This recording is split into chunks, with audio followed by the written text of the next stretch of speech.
Come dream with me tonight. Let's go to far-off places and search for treasures bright. Come dream with me tonight.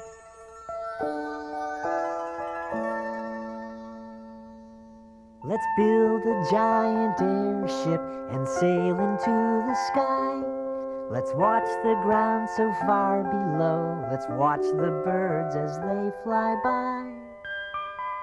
The butterflies in springtime will lead us on our way. Exploding dandelions will brighten summer's day. And if our dream's a good one, and if our dream is right,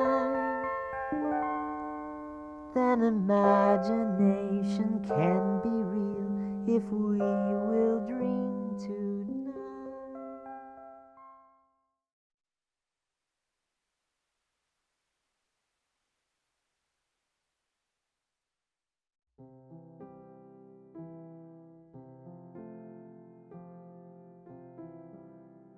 Jubilee, a mammoth review which opened at the MGM Grand Hotel here Thursday night, is basic spectacle. How do you top a 5-scene act called Samson and Delilah that features the hero's destruction of the Philistine temple and its 35-foot idol? Would you believe 6 scenes on the sinking of the Titanic, complete with a full-scale flooding of the boiler room, a 40-foot model of the ship going down in iceberg-laden waters, and survivors sailing off in a lifeboat singing laments? Lee Grant, The Los Angeles Times.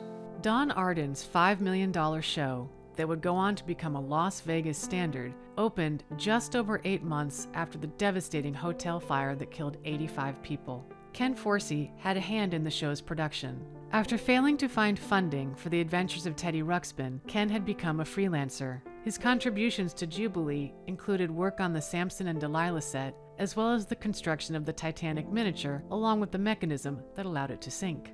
I worked with Ken in a lot of Vegas projects, and it was always a delight to see him. It was like I had a friend. If I came across something that was a bit stumped on, I could always go to Ken and ask him, what would you do? And he would always readily give me support and talk to me and help me.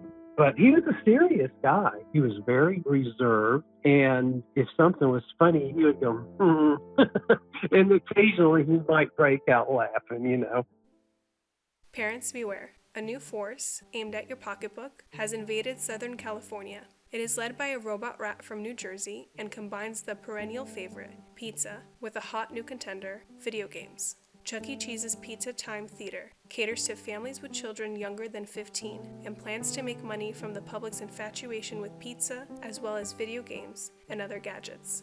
Chuck E. Cheese, which is named after the firm's rat mascot, also has other amusements, such as miniature, coin-operated merry-go-rounds, skee-ball, and larger-than-life computer-controlled characters that sing and dance. The characters, who look like stuffed animals, perform on small stages above the audience. Barbara Bry, The Los Angeles Times. We're not in the pizza business. We're in the fun business. We feel in the average American house, the kid makes the decision where to eat. The parents decide when to eat out, but the kids decide where. When the kid says, I want to go to Chuck E. Cheese's place, you can bet they'll go to our place. We're a Disneyland on the local level. Gene Landrum, President, Chuck E. Cheese's Pizza Time Theater.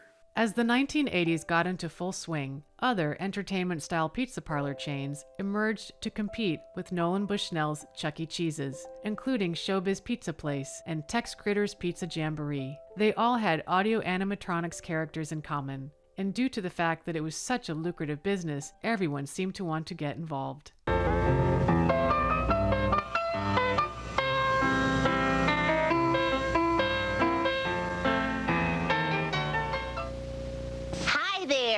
In case you don't already know us, my name is Benny, and this is JD. Hey, At this time, we want to do a little rock and roll. I started working for Krofft as a production assistant, and they asked if I wanted to be a purchasing agent. I said, sure, what's that? We were building different shows, and I was buying the materials for them. So we started doing this show called Pizza Productions. It was for a guy that wanted to compete with Chuck E. Cheese. So they brought Ken Forsse in. So they were building these great big animatronic animals and building the stage. You know, I didn't really think about whether it was going to work or not. I guess I figured you're competing against Chuck E. Cheese, and that's like a already established thing. Hey, JD, how'd you like to get your piano and yourself down from on top of the roof? You wake up in the morning, you hear the ding-dong ring. Ding-ring, send you marching to the table. You see the same old thing. Ken was one of the lesser-known folks at the Krofft factory, whom I've always respected. He didn't talk a lot, but he was fascinating. I thought he was an Einstein kind of guy. Everybody else was very out there. Look at what I'm building. How do you like my puppet? But this guy was very unassuming, quiet, brilliant. He was designing and building the most incredible automechanical things for the Kroffts. Lenny Weinrib. On the great Atlantic Ocean, on the wide Pacific shore, saw the queen of flowing rivers, mighty mountains by the score. She's long, tall, and handsome, she's loved by one and all. She's a modern combination called the Wallback Cannonball. But something happens over the course of this project. There's this click in Ken's mind. He's seeing these characters he's just designed and built, and the gears are turning. Ken's considering a question that's been churning around in his mind since his Disney days and nagging him throughout his Krofft years. What if the audio animatronic technology was wearable and pre-programmable? Whoa, we ought to get a job. Mama don't allow no band playing in here. If Mama don't allow no band playing in here. She wouldn't allow me to collect spiders or snakes. For years, children of all ages have been entertained by life-size walk-around characters at theme parks all over the country. The actors wearing these costumes do their best to move and act like their TV counterparts. No matter how lovable the walk-around character might be, it cannot actually communicate with its young admirers. In short, the character did not really look alive. Knowing that anything he built while under contract with the Kroffts would remain their property, Ken asked them if he could purchase a bear's head he had been fiddling around with as he worked on Pizza Productions. Because the Showbiz factory had started to wind down, the Kroffts had little interest in holding on to research and development projects. They came up with a price, and Ken bought it, rights and all. He even gave it a name, Carl. For Ken Forsse, a costume head for an actor that could move its mouth and blink its eyes was not the issue. That had been done before. What Ken wanted to figure out was a way to make the apparatus pre-programmable, and like his puppets, allow actors physical freedom to deliver their performances, unhindered by the cumbersome elements typically dealt with at that time. Ken asked his friend Larry Larson, an on-screen veteran of Krofft Television, if he knew anyone who might have a way of helping design the desired technology. Larry actually knew of just such a person, who by chance had recently been working on creating lifelike chimpanzees which were to be driven by servo motors, making them recordable and repeatable. Up to that point, everything that was created was just manually operated by people either working joysticks for radio control transmitters to send to it, and a bunch of people would handle several transmitters to create all the different facial movements, or you'd hook it up to a bunch of cables running through tubes, and they'd go inside the figure, and you have this row of effects technicians who are all pulling these big levers to pull these cables through the systems. That was the usual way everything was done. So a programmable robot for motion picture television actually was sort of unheard of. When Larry brought Ken to meet William, the two realized very quickly that they shared a similar philosophy in their approach to mechanical design. The two believed that the goal of any project was to get the job done effectively and reliably without any pretension of trying to make it look more complicated than it was. There's some people who are obsessed with secrecy. They won't tell you anything about how they do anything because they seem to think their little secret formula or their secret trick or their secret brush or their secret sculpting tool makes them produce excellent work. And God forbid if they should reveal that secret to someone else. There's another group of people who realize that the tool, the process, the technique, it doesn't make or break an artist. What makes or breaks you is your artistic vision, your development of technical proficiency, and your mastery of your art. That really is what raises you to a higher level. When you realize that's what makes you special, secrets don't matter.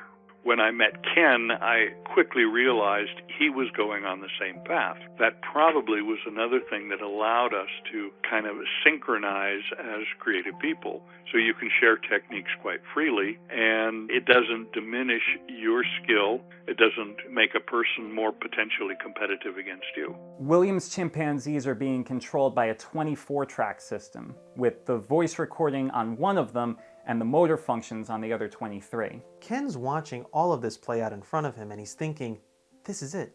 This is the answer. But I'm not going to need that many tracks if I can help it. Having found the method for making Carl the Bear pre-programmable and give the actor wearing the head the mobility to move about on a set, Ken Forsse had something no one else had at the time. This innovative piece of technology, if he could figure it out, would be an engineering breakthrough, guaranteed to make its creator a fair amount of profit, and Ken knew who might be just more than a little interested in it.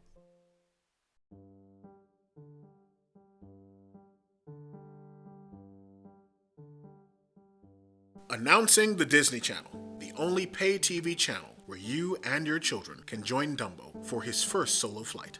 Tumble with Alice into Wonderland. Travel 20,000 leagues under the sea, millions of miles into the black hole, or a few megabytes into the computer world of Tron, and that's just for starters. In addition to classics from the Disney library, you'll enjoy the finest in family films from around the world. Plus, innovative new programming to delight, teach, and involve young and old alike. The Berkeley Gazette. Officially announced in late 1981, the Disney Channel planned to offer subscribers 16 hours of daily programming void of commercials. One of the original shows that entered into the pipeline was Welcome to Pooh Corner, designed to be a live-action take on the Disney versions of the A.A. Milne characters. The channel executives were approached by a small company headquartered in a garage in Granada Hills, California. Its name was Alchemy II Incorporated, and it had a single employee, Ken Forsse. He names the company after the medieval forerunner to chemistry because he likens what he does, creating something of value from seemingly useless materials, with the alchemists' belief that they could create gold from base metals like lead. Ken even has the term included in the Adventures of Teddy Ruxpin's script, where Gimmick refers to Tweeg as an alchemist due to him thinking he can turn buttermilk into gold. Executives at the Disney Channel were tentative. They were unsure Ken could deliver what they needed for Welcome to Pooh Corner. To his credit, Ken offered to present executives with a fully working Winnie the Pooh costume, and if they deemed it suitable, have the deal finalized with the rest of the characters contracted to be created.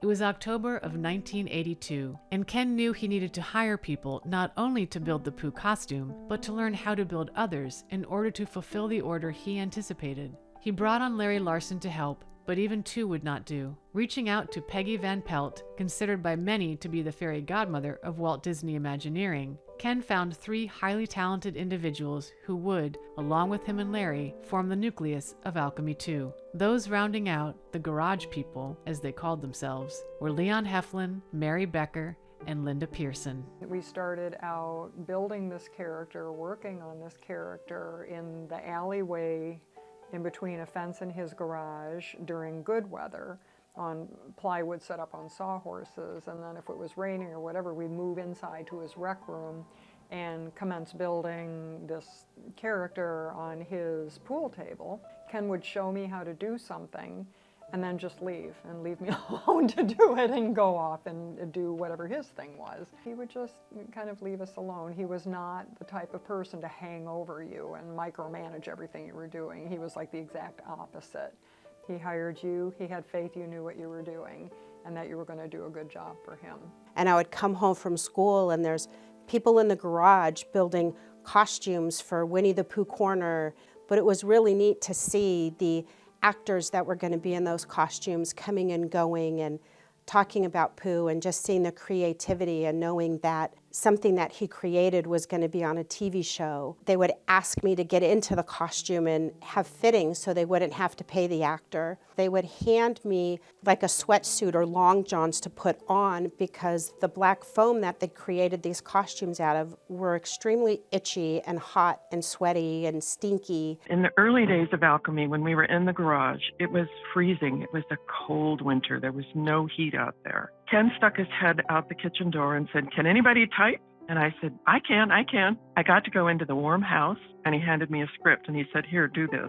And my biggest nemesis was a parrot that Ken had that was right next to the dining room table. And he always left the cage door open for the parrot to come out and walk onto the door. And when I would swing my hand out to flip the carriage return, the bird would try to bite me. So that's going on when the Pooh character comes through the kitchen door and comes dancing through the living room. And the parrot started flying around the room and screaming, "Squawk, squawk, squawk, squawk." And then the parrot flew over and landed on a wood chandelier that Ken had made. And the entire chandelier collapsed on me and the typewriter. The bird went into the cage and there was dead silence. Ken was across the room. He walked very slowly over to me. He picked a piece of wood off my head. He said, "Are you okay?" And I said, "Yeah." So we continued working there for at least a few weeks, if not a month, until this prototype character for Winnie the Pooh was finished. With the initial walk-around costume completed and the green light given, the Disney Channel arrangement with Alchemy II became a done deal. Ken was able to move his crew out of his garage and into an industrial building. The number of employees began to grow as well. The man who had always answered to someone else now found himself the boss of a growing operation.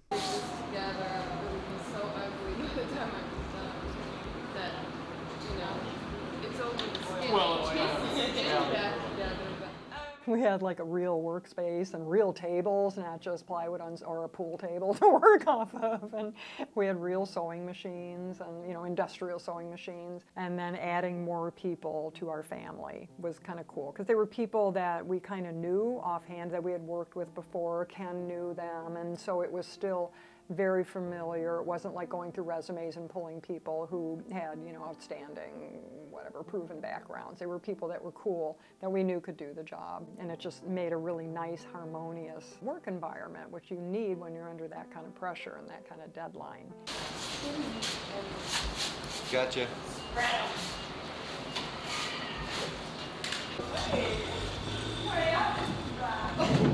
Look at this guy. He's got it down. Up, actually. Hanging up half the day. I like my own. There were endless problems. It was incredible fun. Larry and Leon and other technicians were on the benches working out the head mechanisms, and Linda and I were heading up the costume development. Linda had kind of become the lead on that, and actually I had moved more into the front office because somebody had to make out payroll and do petty cash and type and all of that. So that was the beginning of my administrative career. Those times were amongst the most magical of my life because I was getting to know Ken, who was very quiet, very focused, extraordinarily dedicated to his work. He was always the first one in, the last one out. He generally was always calm, and in many, many areas of creativity, he gave us our heads. Meaning, if we had an idea of how to do something better or differently, he'd say, "Go try it." So there was enormous creative freedom during that time and certainly during all the days of Alchemy. The process that Ken taught me was first someone, either me, but usually Ken, would sculpt the negative space of a character. So you could picture the inside of a Winnie the Pooh, and what is all the negative space inside of it that ends up being covered by foam and fur and whatever. So first that negative space is created, and usually Ken would create shapes by cutting down and shaving down styrofoam. And then we would usually cover them with tin foil so there'd be a smooth surface. And then we would take flat sheets of reticulated filter foam. We'd create patterns we could lay on top of the foam and spray paint to mark and then cut out these shapes that then would get glued over the negative space. So we would do several layers of this with opposing seams to build up strength of a shell that became the character's, let's call them muscles.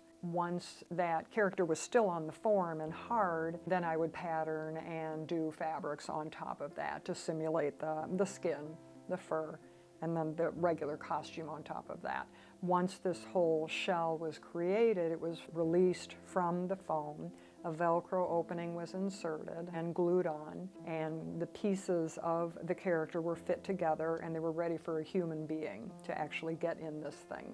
The same process went on with creating a head. The animated head usually began with a bicycle helmet that was on top of, some form holding it up. And then they would build aluminum armature that would be supporting the servos and the cables and the mechanics that would enable the character to speak and blink and have facial motions. Bounce, bounce. Here comes Tigger to visit Winnie the Pooh. But Winnie the Pooh just goes on eating honey. Ken had figured out how to synchronize the mouths of the costume heads with pre-recorded audio. From a whisper to a yawn to a scream, anything was possible. The major breakthrough involved an off-stage tape deck that sent the signals to the heads, activating their mouths and making it appear as if they were actually saying the pre-recorded lines. A companion system enabled the actor inside the costumes control over other facial expressions. In the very beginning phases of an animated head, the mechanics were such that all of the motions were manipulated by finger switches. So whoever was wearing this head, there were cables running from the head, from each motion point down along someone's arm, and then in the palms of their hands were little bars of metal that were sticking out that you would depress with your fingers. So you had to memorize what was going to do what, right, left, eye, eyebrow, jaw up, jaw down. So you were playing the piano with your fingers, hopefully within your big bear paws.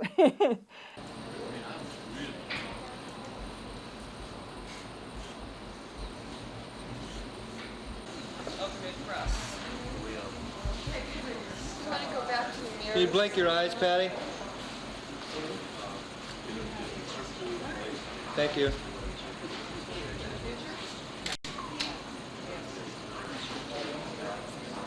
How about your nose? That's it. The nose is, okay, the eyes is this one and the nose is this one. Yeah. There was enormous camaraderie because we were a very small company, because there wasn't much money, because we were very focused on these costumes. We did a lot of things that helped that camaraderie. Bouncing down the road, bouncy, bouncy, bounce. Hello, Pooh. How are you doing? Here I am at this... Wait a minute. Is this where I'm supposed to be? Hello, is anybody here? Excuse me, miss. I've been waiting here a long time. Miss?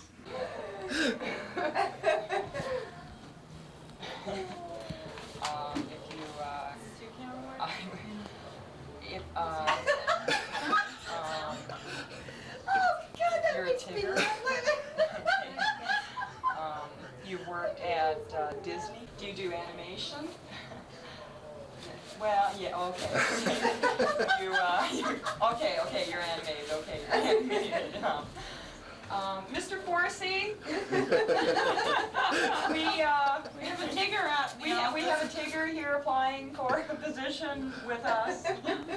Every Friday, we would have a potluck in the back at one of the big fabrication tables. Sometimes it would be themed, sometimes not. There was a lot of laughing. There was a lot of joking. Most everybody had a great sense of humor. We were working long hours. Everybody was tired, but we were happy. It was a wonderful, wonderful time. There were a lot of challenges because they were such large, bulbous body shapes. The construction had to be done really well in order for that big bulbous shape to hold its shape while the characters were moving and not to have things cave in. Also, the set can be really difficult on fabrics. You have a concrete floor, so we did vinyl paddings and shoe leather paddings, and then eventually, though, all the fabric around that would wear out. But I kind of had a little bit of a background in that by doing audio animatronic things for amusement parks. Working with television, you have drop-dead deadlines. You have to be ready. It has to be perfect. It has to be ready to go. So we would have marathons. We were sewing and constructing into the wee hours of the night to get ready for them to be ready for the set. So it was a little nerve-wracking. The problem: making a cast of storybook animal stars walk, talk, sing, and act. The solution: Puppetronics, the creation of Ken Forsse, a former Walt Disney Productions Imagineer, and his resident wizards. By applying electronic technology to the ancient art of puppetry, they have brought Winnie the Pooh and other fictional characters to life. Disney Channel Magazine, the premiere issue.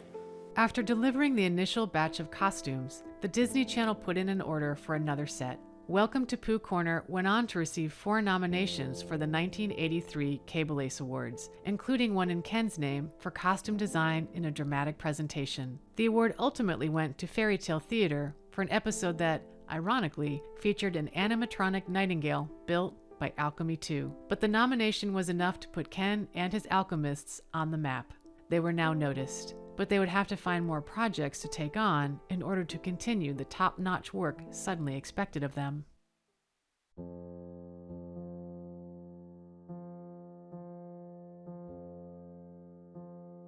Visitors who park their 20th century vehicles in the last nights of Pompeii lots may experience a past life regression when a Roman chariot arrives to transport them to the back door. The chariot, a Disneyland-type tram that seats 20, will drive diners past a colossal replica of Mount Vesuvius, which should be smoking, rumbling, and spewing forth simulated volcanic lava by the time the supper club opens. Currently, Mount Vesuvius is in the workshop of Ken Forsse, the award-winning conceptual engineer and designer, who is creating the visual effects at Last Nights of Pompeii. The main dance floor will feature a state-of-the-art 14-piece dance band, also being built by Forsse.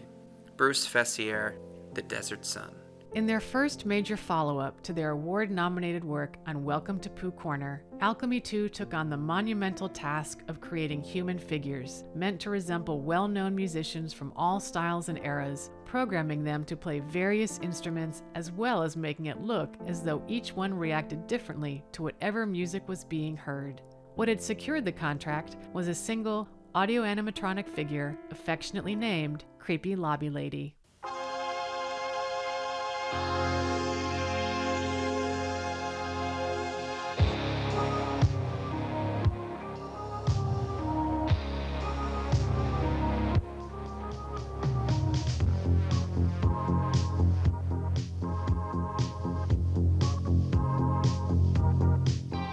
To achieve a certain amount of realism in the prototype, Linda Pearson was wrangled into providing a recording of herself lip-syncing and moving about with an accompanying video being used as a visual reference for programming. In the days before motion capture, this was the best way to achieve the desired result on a shoestring budget. Just another day at Alchemy, walk by and here, I need to photograph your eye. Okay. Quick, we're recording something. Do you want to be a voice? Yeah, okay. Okay, go in the room and then just sing this. Do you have a minute? Yeah. Okay, we're going to make a mold of your hand. It was just a day at work. It was like the same, you want to go to lunch? Sure. Can I make a mold of your hand? Sure. It's what you did. It's what we did. It's showbiz. With Creepy Lobby Lady in place, the intended goal was achieved when George Simone, founder of the international chain of Carlos and Charlie's restaurants, came by, looking for a headlining act for a $3.5 million Las Vegas-style venture. When Simone showed his partner this human-looking figure that could sing and dance, a deal was struck immediately.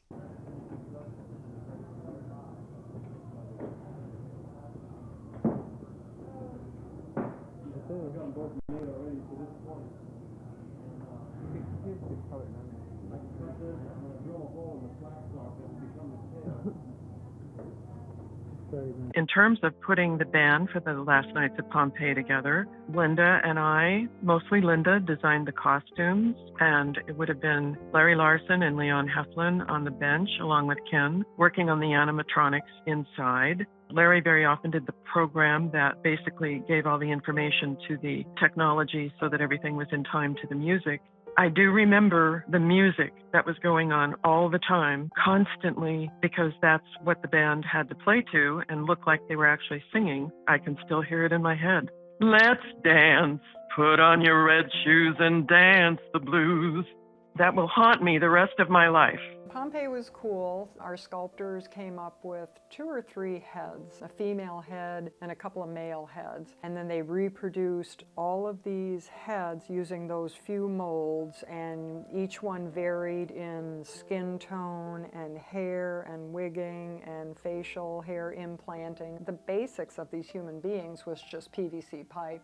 It was like 1.5 inch PVC pipe that was joined together in a very loose kind of skeletal form, bolted to the ground. And the arms and legs were carved out of upholstery foam using turkey carvers, and then covering them literally with pantyhose to create skin. Hands were molded. Final assemblage would be the heads with their animated substructures, aluminum substructures underneath to keep it light, the head skins on top of that, and then costuming on top of it. And yes, we did skew the male lead singer to look like David Bowie. We were proud of that. Ken even convinced an old friend from his Imagineering days to come out of retirement to join in the controlled chaos that was Alchemy II's first full year in business. That was my first real one-on-one working with Leota Toombs, which was a gift in my life. Such a talented, wonderful, giving, creative person. Everything she did with grace. She taught me a lot about layers of color, layers of paint, and tweaking. If you think you're done, take it a step further, and then it's done. But she taught me that most valuable lesson of go the extra mile, because it shows. Just take it to the next level.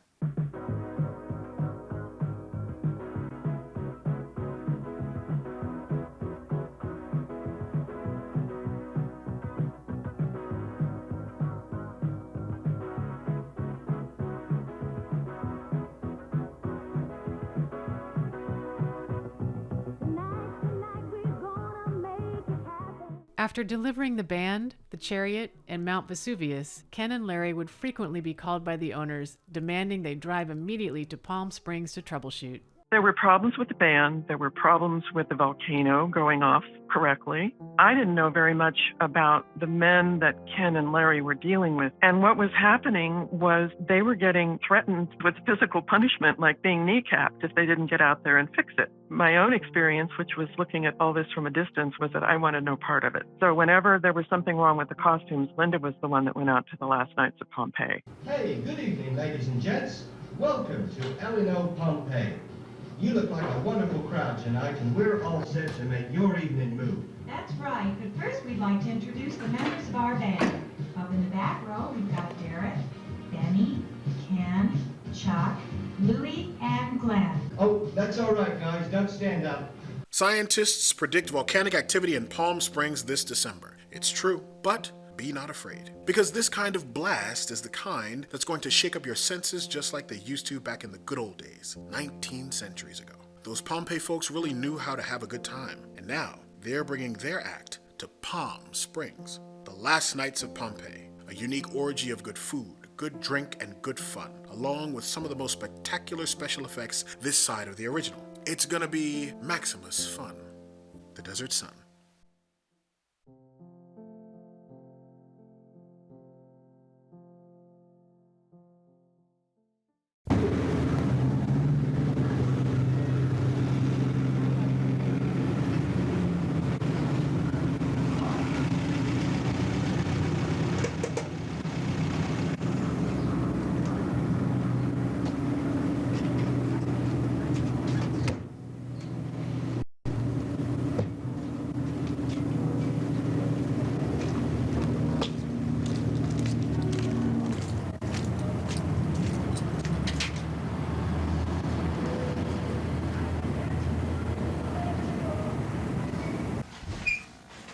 Well, good morning, Carl. How are you today? I'm all right. I think I'm finally getting over that cold I caught while I was hibernating. Well, that's good. Listen, there's fresh coffee in the back if you'd like some. All right, thank you.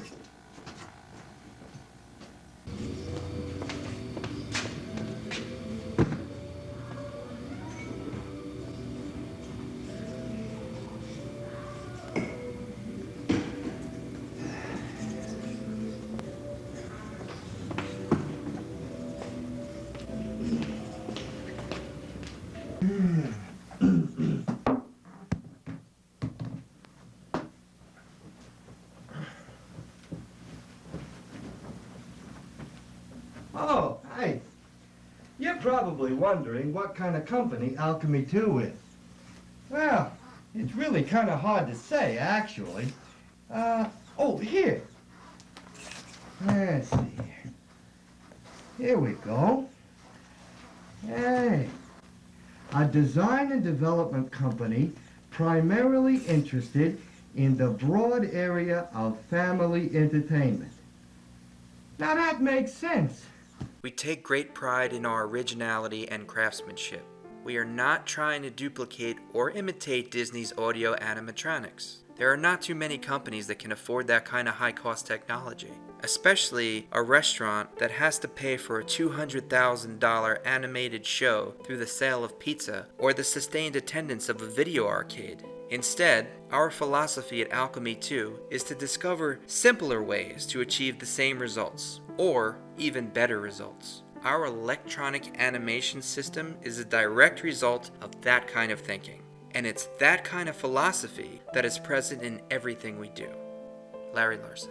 Ken knew that in order to keep his startup company running, he needed to bring in as much work as could be handled. He and Larry sent out feelers to any and all parties who might be interested in acquiring animated figures for a fraction of the price that a bigger effects house might charge. Alchemy II provided quality under a reasonable budget, and the jobs that came in were quite eclectic. One of those was a character called Grubby. He was a miner. A lot of folks, they ask me, they say, Grubby, where'd you come from? I mean, you know, before you came to California, struck it rich in the gold rush, and struck it even richer by opening up 4 to 9 a burger. Well, let me tell you about it in a song. A real famous one, too. In the 80s, this was really popular in restaurants for some reason. Oh, Susanna, well, don't you cry for me, 'cause I come from Alabama with the banjo on my knee. Sport goofies just popped in one day. It was just these things where, you know, deals were happening behind the scenes, and all of a sudden, boom, you know, we would have like 20 goofy heads in the shop, and we were told, okay, you know, do this with them. Okay, so we'd go on the assembly line and work on these sport goofy heads, which were pre-existing. We didn't build them.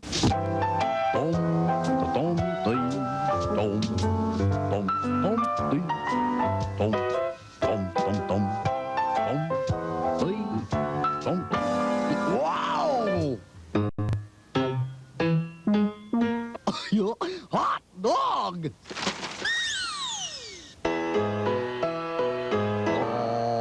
Don't be flat. Be natural. I'll make a note of it. What we were doing with them was they were initially creative with their eyelids on springs, but the actors in the walk-around costumes were too animated, and they were having a hard time seeing because the eyelids kept closing and they couldn't see. So our job was just simply to put stoppers in them so that they didn't close all the way. On the shore, like the lights, this is it, we'll hit the heights, and over heights we'll hit. On with the show, this is it. Yeah. What's up, Doc?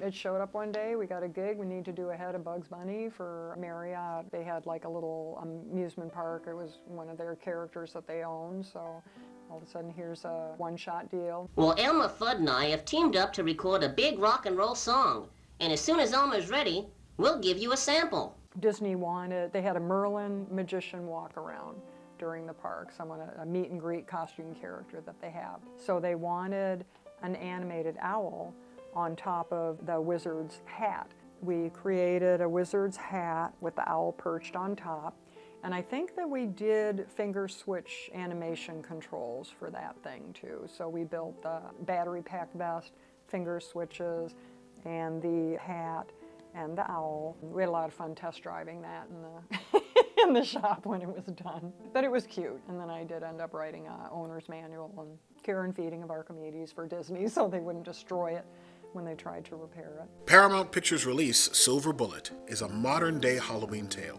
based on Stephen King's Cycle of the Werewolf. This contemporary werewolf thriller is surprisingly good. King wrote the screenplay, lending the movie the touch that makes him the leading force in suspense literature that he is. The film's special effects makeup are masterfully executed. Even obligatory werewolf transition scenes were done with eye-astonishing skill. D.M. Frere, The Times. So I was out walking one lunchtime and I passed one building and I think I must have seen a little sign, Rimbaldi, or something that piqued my attention. Being me, I just walked in, told him where I was from. We were just literally a couple buildings down. You should come over and visit. We do audio animatronic stuff. Come and visit and see what we do. And he did. He came walking like an hour later. He came walking down, and the next thing I know, we're getting cartons of werewolf hands, arms, and shins, feet, and like about half a dozen werewolf heads. He needed these furred. So everybody, include office people, everybody was back on our tables cutting fur and using barge glue, which everybody's like, ventilate, open the windows. When projects slowed, Ken had his alchemists work on showpieces, prototypes like Creepy Lobby Lady, which could be used as selling points by their salesperson when taking potential clients through the building. The more pieces on display, the better. And one of those things that we did was a little owl that was adorable. And he was so simple. People loved him. Loved him a lot, and he was fun to have around. And they were fun to make because they were small and you could do them fast. And so every time, someone would come in, usually the company was pitching too to try to find funding or something like that. They would play all those shows, and we all helped keep those things running. If there'd be like someone coming in for a meeting, and if the animatronic would break down, we'd all be all hands on deck to get things working again in time. In the first year to year and a half that I was with Alchemy, it was always a scramble for money. We did do the second set of the Welcome to Pooh Corner costumes, which was great. But above and beyond that, it was pretty much a daily struggle to find financing, get people in, to sell the idea of an animated character in whatever place you can possibly imagine. We did a rain soft water display for stores. We did small projects. Alchemy II is great at creating illusions. This Illusion Room project represents a unique new attraction for use in shopping malls. The mall managers really like the idea because they can advertise the event in newspapers and on the radio to increase mall attendance. Going down into the underground is scary too. The little wood sprites warn about the horrid creatures to be found down there. And along with that, there was always the search for money. And it was always a question of, could we make the next payroll? And I knew better than anybody about that because I was keeping the books and making the payroll every week. Uh-oh, he's out of bed. Where is he?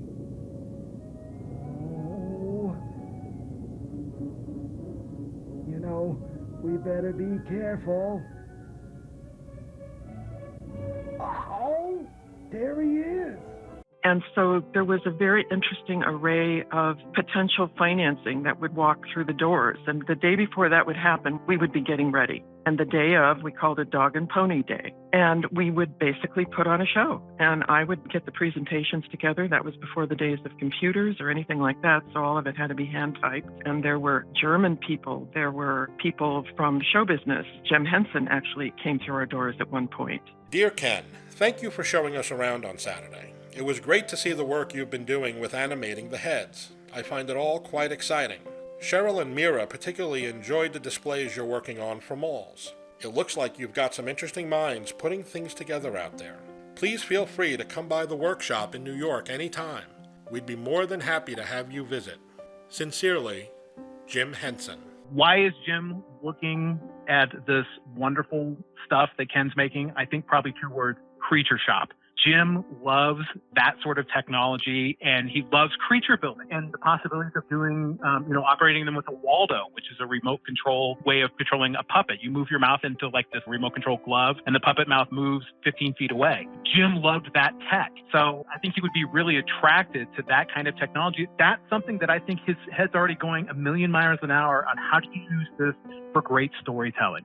How do you use this for convincing special effects? One of the things Henson was referencing in his letter to Ken was an Alchemy II originated production known at first as Jungle Tonight, then later on as AM in the Jungle. It featured 2 hosts, Roland the Lion and his pal Crenshaw the Singing Crocodile. Now, I want to introduce you to a friend of mine. Come on in here. Well, it certainly is a privilege for me to speak to you today. A great privilege indeed. I think, however, that there are a few things that the lizard has left out. Lizard? Things that will much more adequately describe all of the capabilities of Alchemy II. That's enough. Get out of here. Scram. Oh, boy. The Disney Channel showed interest in the project, but before a pilot could be ordered, talks ceased. They did not want merely to license the characters, they wanted to purchase all the rights to them, and Ken was unwilling to sell.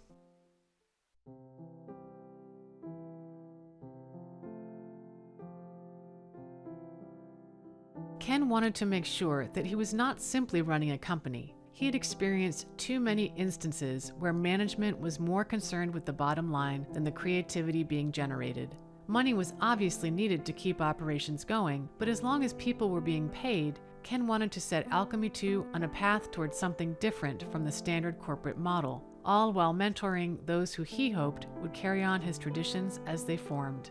He always wanted his company and us to not be his company, but our company. There were never employees. We weren't allowed to use the word employee. They were members of Alchemy. He encouraged me and anybody who worked there, but especially me, to make that happen, to foster it. So anything that we could do to give it more of a fun family atmosphere, we did. We did potlucks all the time. We did games. We had props. We played a lot while we were working. He wanted that closeness, and he got it through us, I think. So I started working for Ken and did illustration work. But then one day he came up to me and he said, "Hey, you want to try sculpting something?" And I said, "Sure, I'll give it a shot." So I put my pencil down and I actually really never picked it up after that. But he let me do that because he had all these fantastic people around and he said, "I need you to go and learn what they're doing." He was always wonderful and a guiding light in that way. I think he was an excellent mentor. He relied on others to keep the shop running and things like that. And he was, I think, very good at spotting what talents people had. And like Walt Disney, he was, I think, an excellent casting director. He made being incredibly creative look easy. The answer that Ken pulled out of the hat was the right one and the most obvious one, except none of us saw it before he did. It was really fun to watch him puzzle it out. And everyone was equal. I don't remember him ever turning up his nose at anyone's ideas or anything like that. I felt bad for him because we all smoked and he didn't, and that just must have been horrible. But we all did have our Diet Pepsi. We always had that product there, more than coffee. He loved fun. He loved people. He loved having fun. He loved to laugh. He was so happy. You could tell he was really living the dream. Here's a group of dedicated people that love what they're doing. The work itself was hard, and we were all having a good time because we were doing what we loved. Here was the fun part. I had gotten a small puppy and brought it in to show everybody. I checked with Kenny because, of course you can. Just make a little bed for him under your table. So that's how casual it was at the very beginning. Russell and I were supposed to be drawing, but we were goofing off. And Russell was from Disney, and he was showing me how to throw push pins at targets because apparently that's a Disney thing. I didn't know that. You curl a push pin in your index finger and then you heave it at a target and try to stick it in there. So we were throwing push pins at a little target, and then Ken walks in the room and we thought, oh man, caught by the boss. He walks in and quietly picks up 3 push pins in 3 different fingers and heaves it at the target and hits dead center. And then just walks out of the room, just kind of chuckles and walks out of the room. We thought, all right. That's the kind of guy we're dealing with. When we were young and just starting out and our first Christmas together, we thought it'd be a good, I don't know if we were working and we couldn't do anything else, but we got Chinese takeout. And that became a tradition every single Christmas. We had Chinese takeout, and we decided that we were all Ken's elves. And so for Christmas, we made these basic butcher-shaped aprons, and we stenciled holly and holly berries on them, and then we hand wrote in calligraphy. We gave everybody a name. I think I was Chief Costume Elf, and Valerie Chief Sculpting Elf, and all that stuff, and Ken was Elf Chief. And we also decided that he was a wizard, and so Valerie, I don't know if she did it solo or if other people were involved, but they ended up making him this amazing wizard hat that was just magical. In terms of how we all felt about Ken and the love and loyalty that was so freely given, I think that some of it is related to this enormous talent, this enormous wellspring of creativity that this very shy man who didn't show off, who wasn't egotistical, had. He was involved in every single project. Nothing went out the door without him looking at it and tweaking it. And the dedication that Ken had toward a creative endeavor that was everything that he wanted it to be was phenomenal. He gave 200%. And that willingness on his part to do that made everybody else around him better. And we all gave more. And in the giving, we got to know him better. And I can say with all my heart that he was a remarkable human being. He was worthy of all of our love, and there'll never be anybody like him again.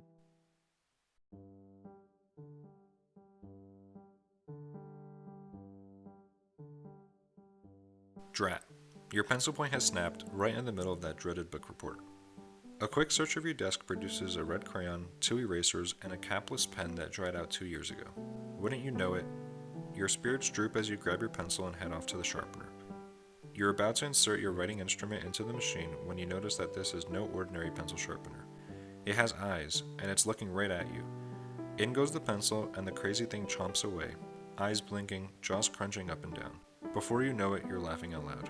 The chompers were just one idea of many that Ken had come up with. He did not see Alchemy II as a company that should limit itself to one brand of entertainment. There was a future, as Ken saw it, in toys and other novelties. And he had spiral notebooks that he kept with his ideas. Any idea, product that he would come up with, he would sketch it out, he would work it out, he would put it in, and it was just page after page after page of product, of ideas. Funny story about one of his inventions, he created this plastic thing, and it was a little triangular plastic base with a tube, and the tube held as many pennies as fit a roll of pennies. So this thing that he invented had a slot that the penny wrappers would go in, and every time you had a penny, you'd put it in the tube, and when you reached the top, you know that there were 50, and then it was easy to slide in the tube, and you could send it off to the bank. Rub-a-dub-dub, more fun for the tub. A bath friend for you and for me. Fobs are waterproof tub toys in friendly character shapes that will make bath time a happy time for all. They coo and giggle when you bounce them on the waves in the tub, and laugh when you splash them around. And as an added safety feature, they are equipped with a temperature sensor that will squeal to warn you if the bathwater is too hot. If Ken could dream it up, the alchemists would go about seeing how they would make it real. There was even a desk lamp with the head of a dragon-like figure whose mouth would open upon the bulb heating up and close once the power was cut. But while these were fun and easy to do, there was one toy project Ken had been thinking about ever since he figured out how to make Carl the bear talk. Ken Forsse wanted to shrink the technology down in order to have a toy tell a story. Phase 1. A. Do the engineering required to adapt the talking head technology into a high-volume, low-cost production circuit. B. Identify the small hardware, motors, batteries, speakers, etc. necessary to produce the voice-actuated mouth movement as a production item. C. Create a small number of prototype toy animals with recorded cassettes of several stories. D. Obtain from Walt Disney Productions and/or Sears a letter of interest in the Pooh animal storytellers. Towards the end of Alchemy II's work on the Welcome to Pooh Corner costumes, the Disney Channel requested that a set of dolls representing the characters be made for use in the opening segment of the show. Linda Pearson was tapped for the job and created figures from carved upholstery foam and wire. For the better part of a year, they remained at the forefront of Ken's plans for a talking toy. E. Obtain estimates from toy and electronic component manufacturers for production runs of the toy. F. Do cost projections for Phase 2. G. Do cost and profit projections for the ultimate mass sales of the toy. Estimated Phase 1 cost, $25,000. Ken thought that should a working prototype be developed, Phase 2 funding would come from first getting the licensing rights to the Pooh characters while simultaneously getting a commitment of orders from Sears. The Phase 2 funding for the animal storytellers would be on a low-risk basis because of the sale to Sears before the money is actually needed. This underwriting may in fact be in the form of a bank loan or line of credit. Unfortunately, Disney was not interested in a talking toy, something they would change their tune on in the next few years. Undaunted and determined to see this innovation realized, Ken set his alchemists to work truncating the talking head technology down to a unit powered by store-bought batteries and controlled by nothing more than a cassette tape, with the audio on one track and the animation commands on the other. Once upon a time, there were 4,003,001 Puggles, but now there are only a few bagfuls left. Puggles lived in the bush, under the ground, in tunnels. They came out of their holes at night to feed on their favorite food, split peas. All night long, they would puggle up to every pea they could find, and as daylight approached, it would dawn on them that they had to get back home. Waiting for them at their front doors would be the local people. Of course, the Puggles had stuffed themselves so full that they couldn't get down their holes and became stuck with their bottoms at the top, making them easy prey for the people who just loved Puggle pie. A. Barber.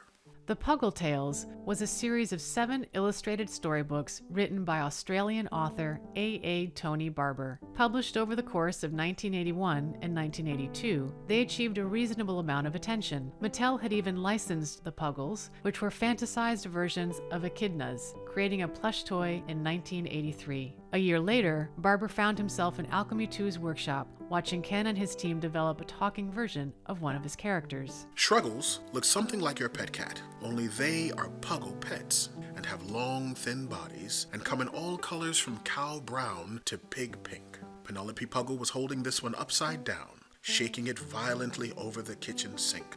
Now I'm sure you know your cat well, but I'll bet you a bubblegum to an old-fashioned jelly baby that it wouldn't take kindly to that sort of treatment.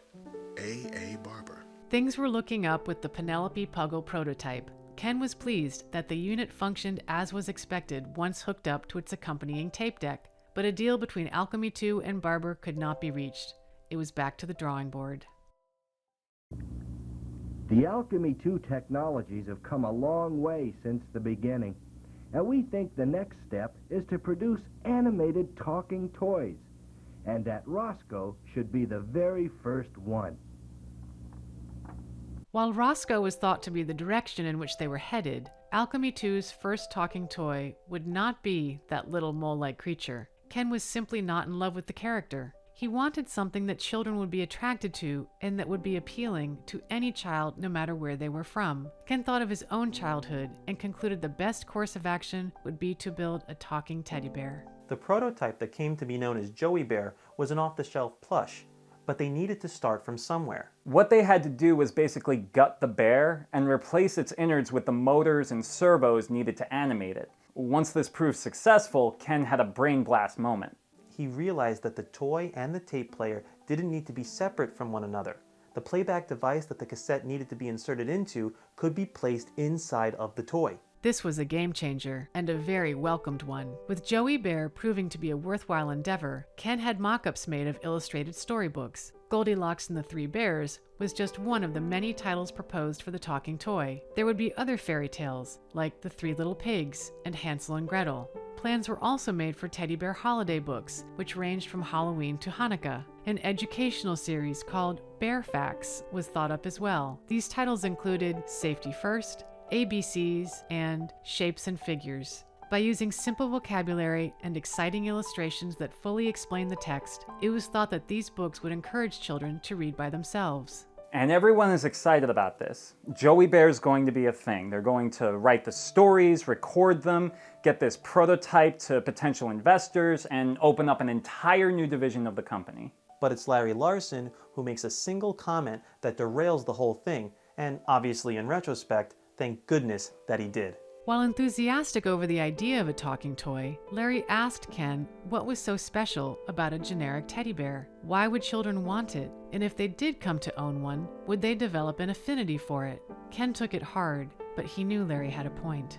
He never expressed limitations or ever having feelings of he couldn't make something work. He could figure out puzzles, whether it was how to get a computer program to integrate with something else or how to make an everyday something work better. He always told us that to keep your imagination working, you needed to create something every day that fixed or bettered the world, even if it didn't make a whole bunch of sense. And if you did that every day, that you would continue to be creative and walk through life with different eyes. While Ken thought long and hard about how to make Joey Bear more than just a generic teddy bear, tragedy struck, throwing his world off its axis.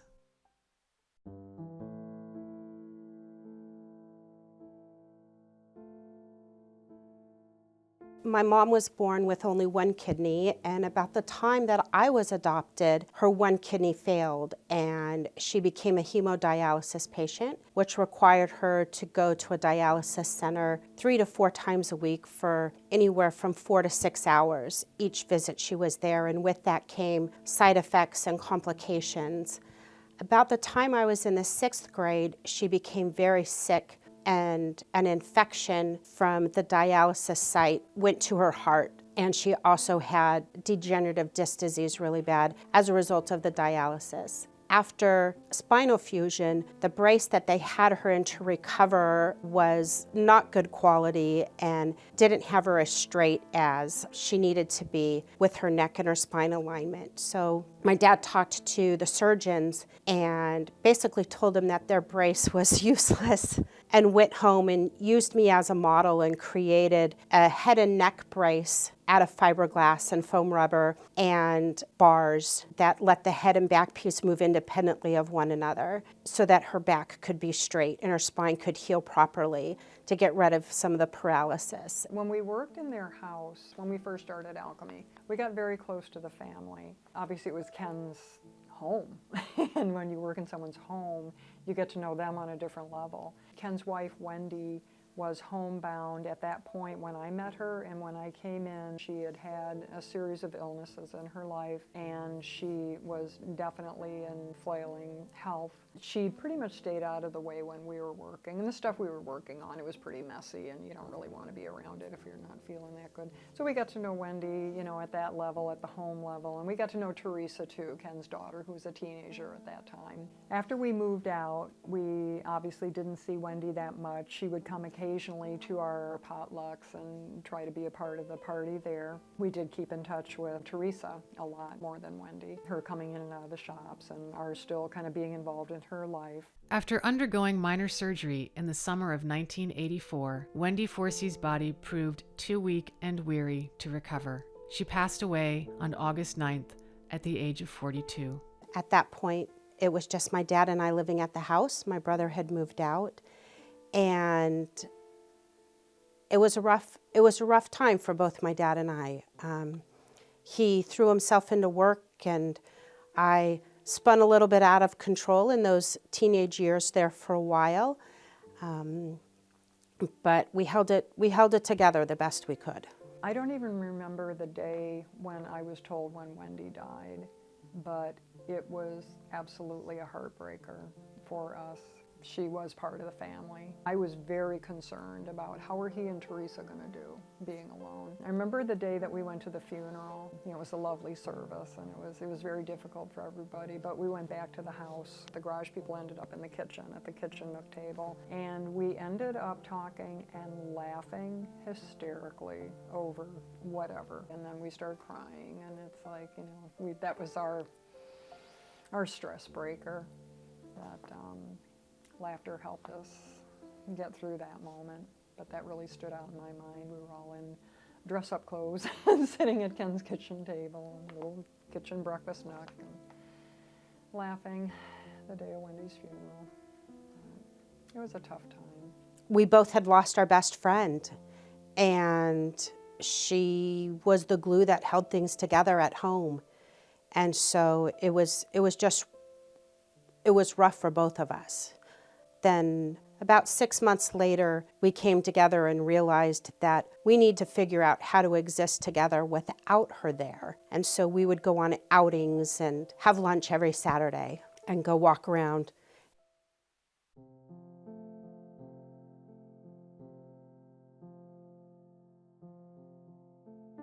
With his heart broken, Ken retreated into his work.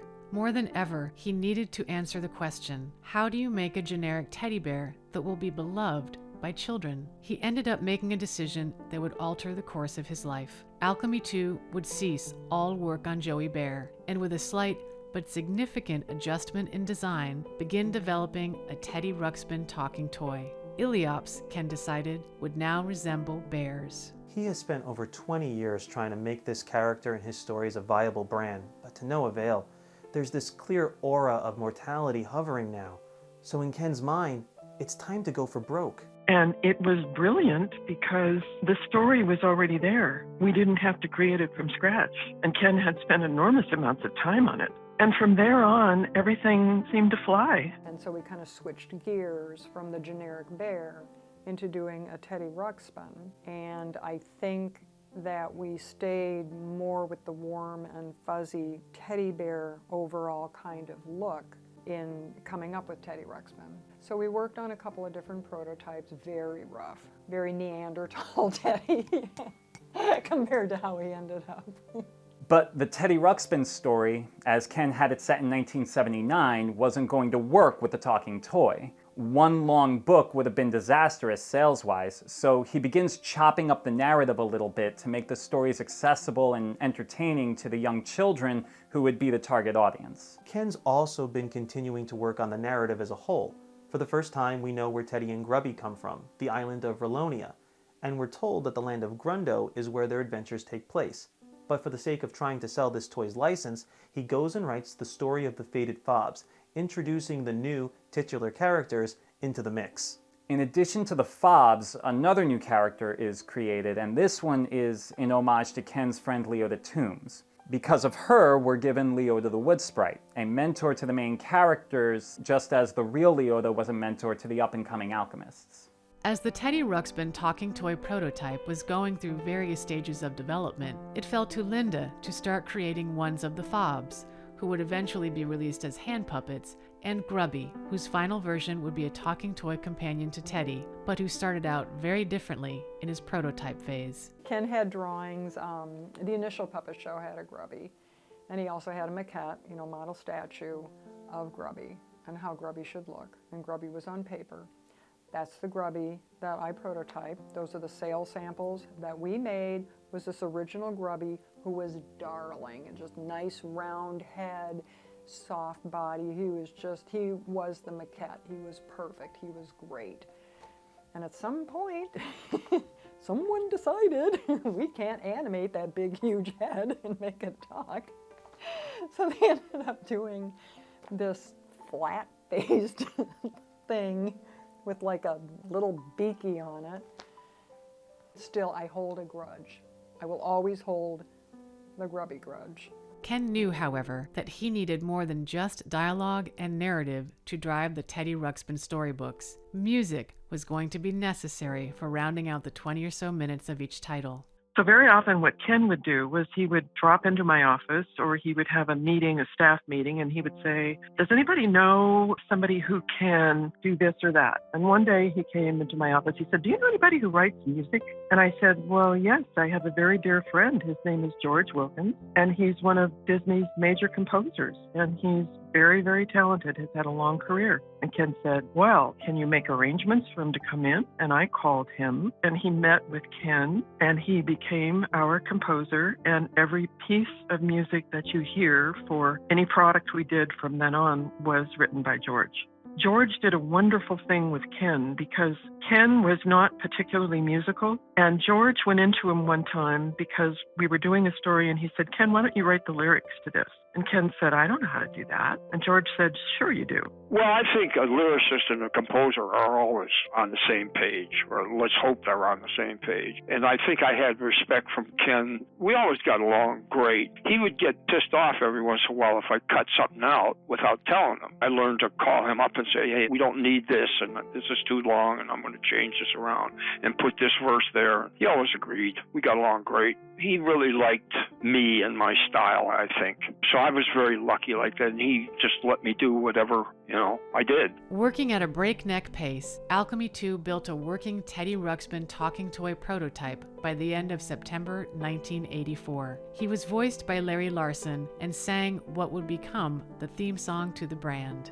So they started presenting it to different people here and there, and from my standpoint, it was never this, oh my God, this bear is going to make us millionaires. It was just, it's something that we have to show, and let's see if it'll go anyplace. In the meantime, we're working on a lot of other things in the shop, a lot of other side jobs and things that kept us afloat. Keeping their heads above water had become a constant struggle. Despite its award-nominated work and innovative entertainment-based technology, Alchemy II was simply unable to maintain itself financially. They were so desperate for funds that when Hasbro showed interest in the Teddy Ruxpin talking toy, Ken had to turn them down because Hasbro had said it would take 3 to 4 years to get the product on store shelves. Alchemy II could not afford to wait that long. And then there was the day that he came out on a Friday night about 5:30 and said, I can't pay you. And I thought about it over the weekend. And when I went to work on Monday, I wrote Ken a check for my savings, all my savings, which was $2,100 at that time. And I walked into his office and I handed him the check. And I said, here, we can make payroll for, I don't remember how long I'd figured it out if we all took half pay. And Ken just looked shocked and he said, I can't take this. And I said, why not? He said, well, why are you doing this? And I said, because I believe in what we're doing, because I believe in you, because I want this to succeed. The interesting part of this, if you look at all this in terms of the facts, we all had to be nuts. We'd all be looking for other jobs, but we didn't. Ken engendered a kind of loyalty that I don't think is given easily, but when it's given, you don't take it back. So all of us stayed. We all stayed, and the rest is history. Come dream with me tonight. Let's go to far-off places and search for treasures bright. Come dream with me tonight. Let's build a giant airship and sail into the sky. Let's watch the ground so far below. Let's watch the birds as they fly by. The butterflies in springtime will lead us on our way. Exploding dandelions will brighten summer's day. And if our dream's a good one, and if our dream is right, then imagination can be real if we will dream tonight.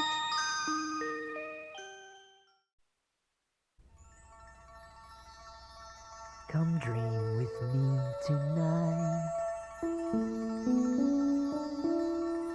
Let's go to far-off places and search for treasures bright. Come dream with me tonight.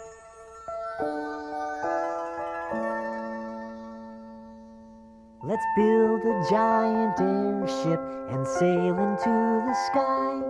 Let's watch the ground so far below. Let's watch the birds as they fly by. The butterflies in springtime will lead us on our way. Exploding dandelions will brighten summer's day. And if our dream's a good one, and if our dream is right, then imagination can be real if we will dream tonight. Come dream with me tonight. Let's go to far-off places and search for treasures bright. Come dream with me tonight.